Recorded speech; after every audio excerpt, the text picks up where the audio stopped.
A live look here from Buckingham Palace a little before 4 a.m. local time there, and for the first time, many in the UK rested their heads tonight with the reality that the only queen they'd known in their lifetime was dead. There is mourning the world over following the death of Queen Elizabeth, and it has Kentuckians remembering fondly their personal interactions with the Britain's longest reigning monarch.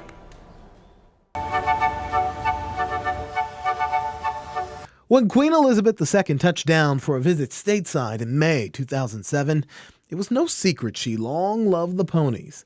She stabled horses at Lane's End Farm in Versailles, seen here on a visit in 1986.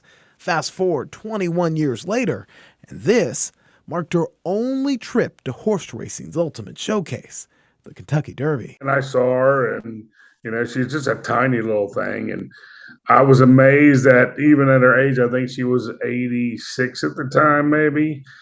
Her skin was flawless. Gil Logan was Churchill Downs' executive chef at the time and personally served the Queen. I served her high tea on Derby Day, and it may have been the highlight of my career.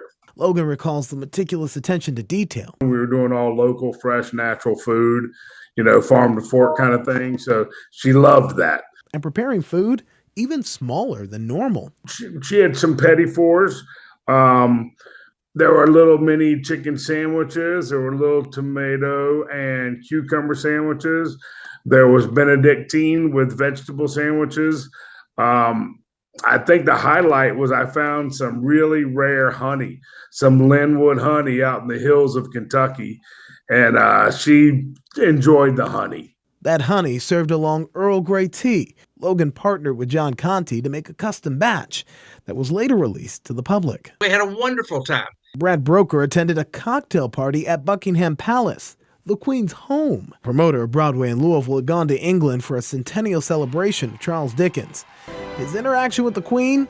Brief. It wasn't a long conversation, but she was charming and nice and lovely. But harken back to her love for thoroughbreds. We talked to her about her horses and having seen her when she came to Kentucky. Our records show the Queen visited the Commonwealth 5 times since 1984. Those who met her recall being captivated by the majesty of Her Majesty. I was sad. I was hoping she was going to hit 100.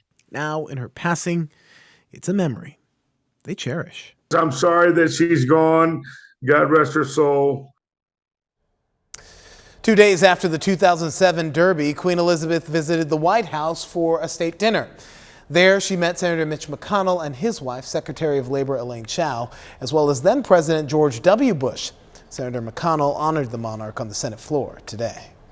She presided over a period of historic strengthening of the alliance between our nations that has changed the course of world history for the better. And George W. Bush was the 11th president the Queen ever met. 14 presidents served during her reign, and she met 13 of them. The only president she never met in person was Lyndon B. Johnson. The LBJ Library says they did send each other letters during his term. Birthdays, births, condolences after Churchill's death.